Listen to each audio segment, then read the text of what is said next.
pembenci timnas Indonesia mengatakan bahwa ada masalah di dalam tubuh timnas Indonesia, ada keretakan di dalam tubuh timnas Indonesia, ada ketidakpercayaan para pemain terhadap staf kepelatihan begitu. Tetapi itu adalah hanya sebuah berita sampah yang coba untuk dihembuskan begitu teman-teman oleh para pembenci timnas Indonesia agar tampaknya mereka tidak terlalu suka timnas Indonesia ini berjuang di jalur yang benar begitu. Dan kita coba akan terus menggaungkan perlawanan begitu di media sosial. Kita ingin anak cucu kita juga kelak itu berbangga mungkin 5, 10, 15 tahun ke depan bahwasanya para pendahulunya itu pernah meraih trofi AFF dan dapatkan mumpung kita sedang dalam proses perbaikan dan peningkatan kualitas sepak bola kita di bawah kepemimpinan Erick Thohir sebagai ketua federasi dan Sintayong begitu.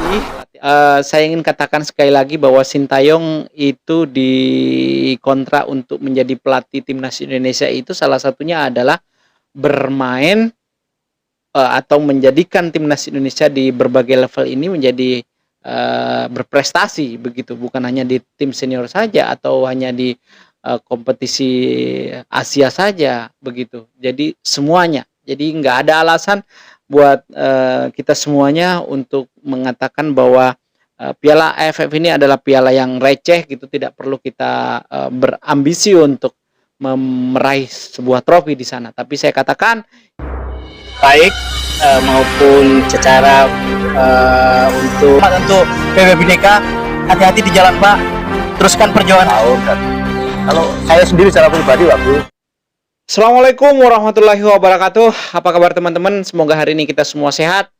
Jumpa lagi bersama Biodika Sport Channel, channel yang terbaik dari seluruh channel yang suka bikin hoax, channel yang terbaik dari channel yang memberitakan berita-berita bohong. Hari ini kita akan mencoba untuk meninggalkan cerita dan drama-drama di dalam kualifikasi Piala Dunia zona Asia yang dimana Indonesia bergabung di grup C, dan hingga saat ini luar biasa Indonesia harus berada di posisi ketiga teman-teman. Itu artinya peluang Indonesia untuk maju ke round 4 itu cukup punya peluang begitu. Dan pertandingan terakhir Indonesia melawan Arab Saudi meninggalkan jejak-jejak yang begitu sangat membuat kita sebagai pecinta timnas Indonesia amat sangat bangga begitu teman-teman ya, atas raihan 2 gol oleh timnas Indonesia melawan Arab. Dan pertandingan kemarin itu betul-betul sangat menyisakan drama-drama tersendiri karena selebrasi tersebut di pemain sepak bola dunia tentunya, bahwa ada negara yang saat ini sedang antara pemain keturunan dan pemain yang untuk kepada staf pelatih begitu Sintayong untuk mengumpulkan para teman-temannya. Selaku kapten timnas tentu Indonesia mengatakan bahwa ada masalah di dalam tubuh timnas Indonesia. Ada keretakan di dalam tubuh timnas Indonesia. Ada ketidakpercayaan sampah yang coba untuk dihembuskan begitu teman-teman oleh para pembenci timnas Indonesia agar tampaknya di jalur yang benar begitu. Dan kita coba akan terus menggaungkan perlawanan begitu di media sosial bahwasanya sebagai pecinta timnas Indonesia kita mampu untuk berbicara banyak di level senior kita. Nah, baik teman-teman, kita tinggalkan dulu sejenak terkait dengan kualifikasi Piala Dunia, dan hari ini kita berfokus kepada bagaimana timnas Indonesia itu akan melakoni sebuah turnamen yang tentu ini juga tidak kalah pentingnya dengan kualifikasi Piala Dunia teman-teman, karena Indonesia saat ini belum pernah menjuarai satu kali pun di level senior begitu Piala Asia atau Piala AFF begitu teman-teman. Dan kita hanya selalu menjadi finalis dan tidak pernah sedikit pun kita mendapatkan sebuah gelar yang bisa dibanggakan. Perbincangan tentang kiprah Indonesia itu lagi-lagi hanya masuk semifinal dan ada banyak teman-teman yang mengatakan bahwasanya Piala AFF itu adalah piala yang tidak terlalu penting, tidak terlalu urgent karena level kita sebetulnya sudah level Asia. Tapi teman-teman, saya ingin katakan bahwasanya kita juga sama-sama ingin menorehkan sebuah sejarah penting di dalam dunia sepak bola itu di level Asia Tenggara. Kita ingin anak cucu kita juga kelak itu berbangga mungkin 5, 10, 15 tahun ke depan bahwasanya para pendahulunya itu pernah meraih trofi AFF dan itu juga mungkin bisa digunakan atau bisa sebagai tolak ukur mereka untuk mencapai prestasi di masa yang akan datang juga. Maka dari itulah pentingnya sebetulnya sebuah prestasi yang mesti harus kita dapatkan mumpung kita sedang dalam proses perbaikan dan peningkatan kualitas sepak bola kita di bawah kepemimpinan Erick Thohir sebagai ketua federasi dan Sintayong begitu, pelatih asal Korea ini teman-teman. Nah, ini adalah kesempatan. Jangan lagi kita berpikir bahwasanya Piala AFF itu adalah piala yang tidak terlalu penting begitu. Harganya tidak terlalu bernilai gitu. Itu adalah pendapat yang salah teman-teman. Dan kali ini saya akan mengatakan bahwa janganlah kita berpikir semacam itu. Tidak ada pertandingan atau tidak ada kompetisi yang tidak memiliki nilai di dalam persepak bolaan termasuk Piala AFF atau piala apapun. Nah, disitulah kita kemudian mental kita akan diuji. Oleh karena itu saya ingin mengatakan kepada teman-teman semua, mari kita dukung timnas Indonesia untuk meraih gelar agar supaya bisa mencatat sebuah legacy gitu untuk persepak bola Indonesia. Nah, teman-teman, di AFF besok itu atau Piala ASEAN Cup atau AFF itu akan digelar mulai tanggal 8 dan sampai dengan tanggal 5 Januari, teman-teman. Jadi 8 Desember sampai dengan 5 Januari. Dan kita sudah tahu tentunya bukan bahwa Sintayong sudah mengumumkan 33 pemain untuk dibawa ke AFF ini teman-teman, dan ini adalah sebuah terobosan yang sungguh sangat berani, tapi tentu sudah tidak ada pilihan buat Sintayong untuk melakukan hal-hal yang lebih dari itu, karena kita tahu bahwa AFF ini adalah program atau sebuah turnamen yang sama sekali tidak memiliki hubungan langsung dengan FIFA. Jadi tentu pemain-pemain senior yang bermain di klub Eropa seperti halnya JIC, Saurat Mangun dan lain sebagainya itu tidak bisa serta-merta bisa kita panggil. Meskipun kita bisa mengirim surat, belum tentu klubnya akan memberikan karena mereka juga sedang dalam fase pertandingan. Ada liga yang mesti harus dia prioritaskan. Jadi oleh karena itu pilihan yang terbaik adalah Sintayong memilih pemain-pemain lokal saja begitu. Nah, pemain lokal yang dibawa oleh Sintayong itu adalah pemain usia 22 atau 23. Ya skuad ini sebetulnya diproyeksikan untuk SEA Games ya teman-teman ya di Bangkok begitu. Jadi ini juga adalah tantangan buat Sintayong untuk melakukan perbaikan atau melakukan strategi atau taktikal seperti apa yang akan diterapkan nanti di level Asia ini, karena kita tahu Sintayong cukup banyak memiliki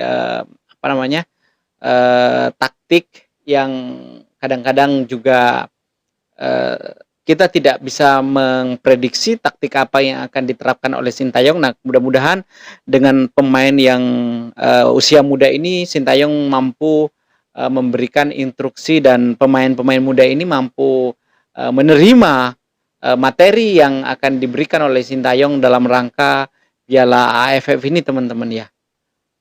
Untuk diminta memperkuat di Piala ASEAN Cup ini, karena tentu ini kita juga sangat butuhkan pemain-pemain yang berpengalaman seperti halnya Rafael Strijk yang bermain di Liga Australia, begitu Brisbane Roar, teman-teman. Kemudian ada siapa lagi? Ada Justin Hapner di Wolves usia 21, kemudian ada Ivar Jenner di Young Utrecht di Eredivisie, teman-teman. Dan ini adalah pemain-pemain muda. Saya pikir juga ada rumor yang berkembang bahwasanya dia bisa memperkuat timnas Indonesia di Piala AFF ini, karena Liga Amerika MLS ini beristirahat, ingin menikmati masa-masa liburnya, karena tentu ini adalah momen yang sangat dia tunggu-tunggu, karena sebentar lagi nanti pasti dia akan kembali mengarungi sebuah kompetisi di di Amerika, teman-teman. Nah, oleh karena itu sudah ditegaskan oleh Pak Ketua Umum bahwa Ivar Jenner tidak bisa, Martin Paes tidak bisa memperkuat timnas Indonesia di ASEAN Cup ini, dan tentu juga pertimbangannya banyak. Salah satunya adalah kita tidak ingin Paes cedera dan kemudian nanti ya bersama dengan Laos, Vietnam, Filipina, Indonesia dan Myanmar. Dan kita tahu di grup A ada Singapura, ada Malaysia, ada Kamboja, ada Timur Leste dan juga ada Thailand. Nah, tampaknya di grup grup B ini boleh dikatakan adalah grup yang ringan. Nah, kita beruntung kita berada di grup B, teman-teman. Tapi kalau misalnya menurut saya disinilah mestinya kita harus menguji kita, gitu kan ya. Harusnya kalau seandainya misalnya kita berada di grup A juga, saya pikir ini adalah tantangan berat. Tapi karena ya kita berada di grup B, kita harus menerima itu, dan tentu kita harus bisa mencapai ke final, teman-teman. Dan yang terakhir harus meraih sebuah kemenangan dan membuat trofi.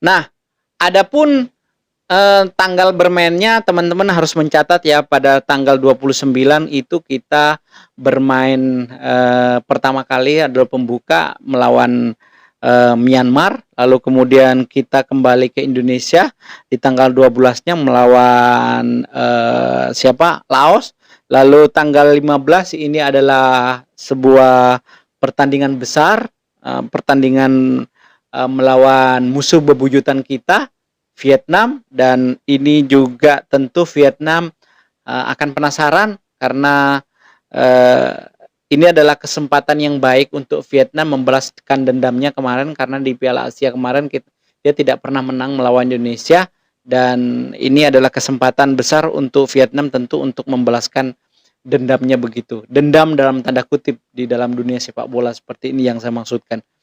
Nah, karena itu di tanggal 21 kita kembali ke kandang melawan Filipina. Nah, Filipina ini juga tidak boleh dianggap enteng ya, teman-teman ya, karena Filipina juga adalah tim yang